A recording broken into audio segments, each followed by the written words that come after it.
Let's move into the omega-3s and what you recommend for somebody dietary-wise and or supplements to get into that range that's healthy. I think the clearest perspective on an adequate intake of omega-3 fatty acids, the EPA and DHA, is a measure called RBC omega-3 index. This came out about 15 years ago or so. All it is a measure of what proportion of fatty acids in the cell membrane is composed of omega-3s, because they're a component of the cell membrane and all throughout your body. But we measure it specifically in the red blood cells as a surrogate for other body cells. So the average American's RBC omega-3 index is about 2.3%. That is, about 2.3% of all fatty acids in the cell membrane are the omega-3s. People who eat a lot of fish can get up to 3.7, 4.0, something like that. And the evidence tells us this, though. If you get to 6% or higher, the risk of sudden cardiac death drops off precipitously. If you get to 10%, risk for heart attack, myocardial infarction, and dementia drops off precipitously.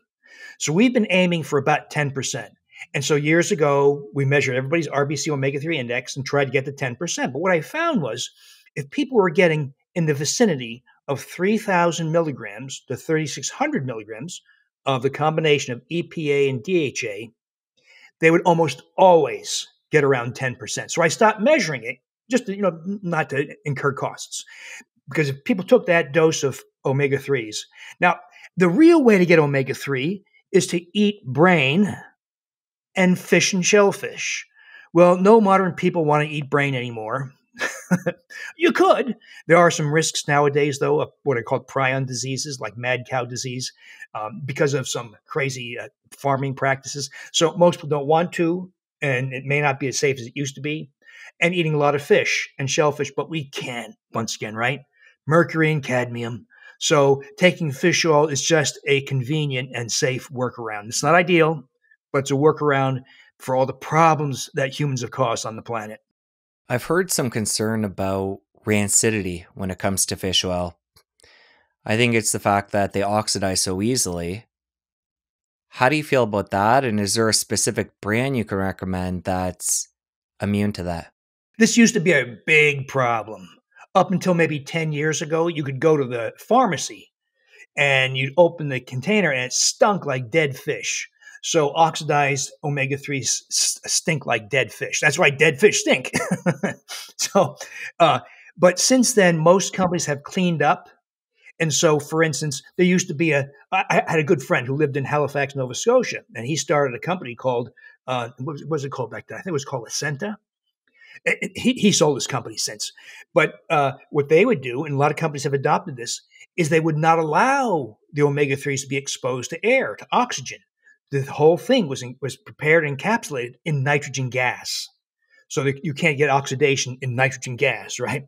And so they have taken precautions. And then we have services like Consumer Lab that tests fish oil and other products for potency, contamination, et cetera. And very few brands now have a lot of oxidation.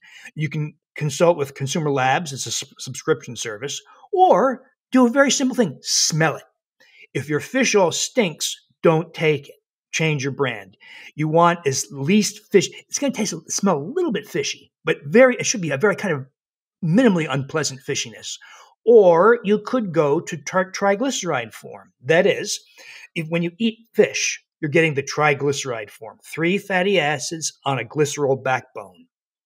When they process fish oil, they process it in ethanol and alcohol, and it breaks off those 3 fatty acids. So we call those ethyl esters, because they replace the glycerol backbone with an OH group. So that's what most fish oil is. But you can also buy fish oil where the triglyceride form is reconstituted onto a glycerol backbone once again. And it's more expensive, it's less fishy, and that way it's usually liquid. You take it by the tablespoon or so, and you refrigerate it to minimize oxidation. So oxidation used to be a problem. There are times in years past where you open it, it was so disgusting you couldn't take it. That's pretty much gone by now, but use smell as your index. Good to know they've figured that out. And I think the dosage you recommended was 3,000 milligrams of EPA DHA in combo. Do you lean more towards more EPA or DHA? I know a lot of these supplements now you can get high DHA, high EPA, or do you just like something that's a balance of the two? Whenever in doubt, I say do how it occurs in nature. And fish oil usually occurs in an EPA to DHA ratio of 3 to 2. Most, not always, but most. Now, here's a question. So it's DHA that provides cognitive benefits. The science is pretty good. There's a lot of sketchy science in the world of cognitive impairment and dementia, but the evidence in favor of DHA inclusion in the diet is quite good. It actually has been shown to slow or prevent cognitive impairment in the earliest phase. You got to do it preventively. Once you have established dementia, it doesn't do anything, but it's very good at preventing. That's the DHA. The EPA does not play a big role because the brain is mostly DHA. But there's also two pieces of evidence that show that EPA has substantial cardiovascular benefits. There's the JELIS trial, JELIS, from Japan, 19,000 participants, and EPA added to a fish-rich diet, seafood-rich diet in Japan, had additional benefits. And then we have this bit confusing Visipa study. That's the drug that the drug industry came out and tried to pretend that EPA is a drug. It's not a drug. It's an oil. But they did a big study that showed that 4,000 milligrams of EPA specifically reduced cardiovascular events by 25%.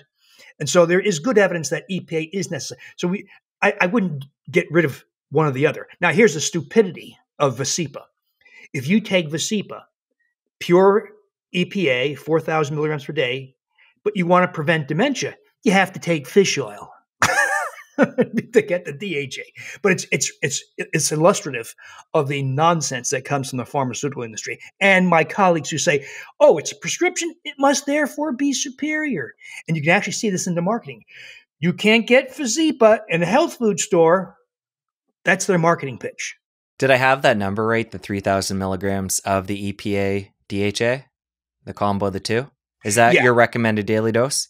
Yeah. The only exception to that is there's a genetic pattern called lipoprotein A. This is getting down to the weeds. So sorry, but so there's a genetic pattern called lipoprotein A. These are people who tend to be very slender, very good at distance sports like marathon running and triathlons and biking and swimming. They tend to be very smart. They tend to be very good at numbers. So you see a lot of accountants, mathematicians, physicists, electrical engineers with this genetic pattern. And so slender, long distance, right? Smart, and very high risk for heart disease. Heart attacks at age 42. These are the people who they say things like this.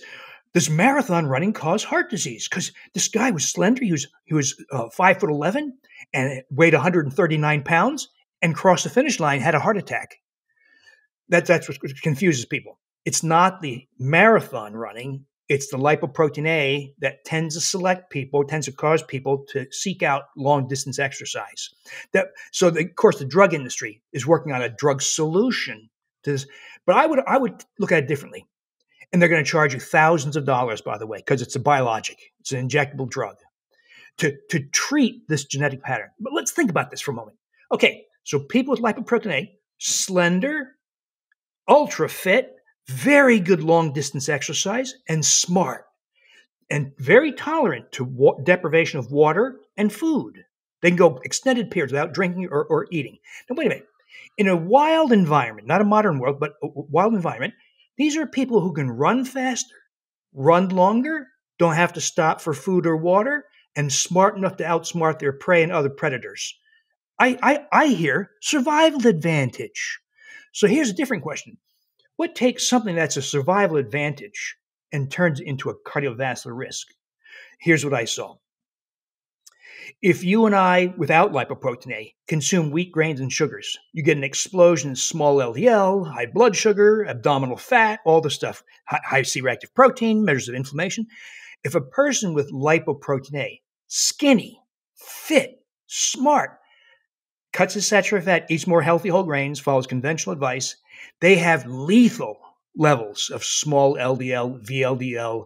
So you could have a 5'11", 139-pound guy who likes to run 7 miles on his off day, and yet he has an explosive quantity of small LDL, and he's a type 2 diabetic.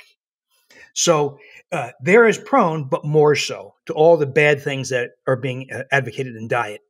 I tell you all this because the only thing I found that works for reducing we say atherogenicity, or the heart disease causing potential of that gene, is high dose fish oil, based on an old study called the Lugalawa study in Africa. There are 2 tribes of the Bantus that are genetically related, but one lives right along this lake that is teeming with fish. So they have a very fish-rich diet, breakfast, lunch, dinner. An inland population, but related, they intermarry, lives too far, just a few miles, but too far to go every day for fish. So they eat very little fish, but they have the same genes for lipoprotein A. Well, the fish-eating population, their lipoprotein A molecule was much less likely to cause heart disease, and they got about 5,000 milligrams of EPA and DHA per day. Now, that's an example of an observational study. It can't prove cause and effect, but given the absence of any real strategies for lipoprotein A besides wheat grain sugar elimination and insulin resistance reduction, I added high-dose fish oil, and Jesse, it works like a charm. It stops heart disease risk in the context of all those other things too. Wheat grain sugar elimination, all those nutrients that minimize insulin resistance and inflammation. Then we add high-dose fish oil to mimic the Lugalawa experience, and it has worked. It has halted the progression of coronary, heart, and carotid disease. As you talk about upping the dose of fish oil, it gets me thinking about, which could be a total myth. This is something that used to be talked about more, I found. The fact that when you take fish oil, you have to worry about your blood thinning. Within the doses that we're talking about here today, is that a concern at all? No, it's a misinterpretation by my colleagues who confuse blood thinning with correction of blood coagulation. When you take omega-3 fatty acids, there are improvements in your capacity to clot blood. For instance, a lot of modern people have high levels of a protein called fibrinogen, which is a clotting protein. So it's not uncommon for somebody with a big belly and pre-diabetic and high blood pressure and lots of small LDL, they have a high level of fibrinogen, let's say 390 milligrams. You take fish oil and it reduces fibrinogen. That's not blood thinning, that's correction of an abnormality, but it's interpreted as blood thinning. And so a fish oil, to my knowledge, there's never been ever a report of hemorrhage or bleeding from fish oil. Because I hear this a lot from people. I'm going to have surgery in my gallbladder or whatever. And the surgeon says, stop taking all fish oil. So I say to them, did they also tell you to stop eating fish and shellfish? No. In other words, it's unclear thinking, Jesse, but it does not thin the blood. It normalizes blood clotting. All right. Important we get into that, though. It is still something that's being said. How do you feel about krill and cod liver oil? Those are another couple of supplements in that realm of fish oil that people are taking in our world. Do you feel like one is better than the other for different circumstances? Do you know a lot about the latter two? Yeah, so there's nothing wrong with krill oil, and there's some advantages in it. The problem with krill oil is the people who manufacture it and sell it are guilty of mass misinformation, spreading misinformation. One of the things they say, for instance, is krill oil is 40 times more potent than fish oil. That is complete nonsense. What they're referring to is the astaxanthin component, a carotenoid, in the krill oil has antioxidative properties. What's in fish oil that's antioxidative? Nothing. That doesn't have an antioxidant. And so to say, it's like saying, Jesse has an apple farm and I have an orange farm. And I say, my orange farm makes better oranges than your apple farm. You can't compare them. They're unrelated. So that's one issue, the false marketing of the krill oil industry. Now, the good news is there is EPA and DHA in krill oil, but at such small quantities that you have to literally take the entire bottle every day to achieve that 10% RBC omega-3 index level. So it's an impracticality. It does have astaxanthin. I'm a big fan of astaxanthin. So that's great. Astaxanthin has great effects on body composition, body shape. It reduces your waist size. It has fabulous effects as an anti-inflammatory, but take it for the right reasons. Take it if you want to have better skin or better joint health or reduce inflammation or reduce abdominal visceral fat. But to replace fish oil with krill oil means you've fallen victim to the false marketing of the krill oil industry. The cod liver oil is nothing wrong with cod liver oil except that there tends to be a contaminant. There was a lawsuit in California some years back because a lot of cod liver oil is contaminated by PCBs. That's what it was, polychlorinated biphenyls. I don't know if that issue has been fixed. The other reservation about cod liver oil is when you have a fixed ratio, vitamin A and vitamin D, and you want to alter one of them, it's kind of hard to do that with cod liver oil. So I've never really been a fan of cod liver oil because a lot of us use higher dose vitamin D, and it's hard to do that in cod liver oil without becoming hypervitamin A exposure. Got it. And earlier you were talking about these omegas getting incorporated into cell membranes. This gets me thinking about, from the other end of the spectrum, toxic oils, seed oils, or vegetable oils that are often talked about in the health world today. Talk about how you see those. Is this something that you totally avoid? Do you think this is being overblown? Because it seems to be something that's actually gaining momentum in our world lately. People saying that these oils are actually worse than sugar. So how do you feel about them? I think that's a bit of an exaggeration, but here's something to bear in mind. So we're talking about linoleic acid, the so-called omega-6. Well, what if you were to completely avoid omega-6 linoleic acid? You would eventually die. It's an essential fatty acid. So you can't do away with omega-6s or linoleic acid. Your body actually needs it. What we don't need is the excessive quantities being introduced through such things as corn oil, mixed vegetable oil, cottonseed oil, all this, as you point out, seed oils that are rich in linoleic acid.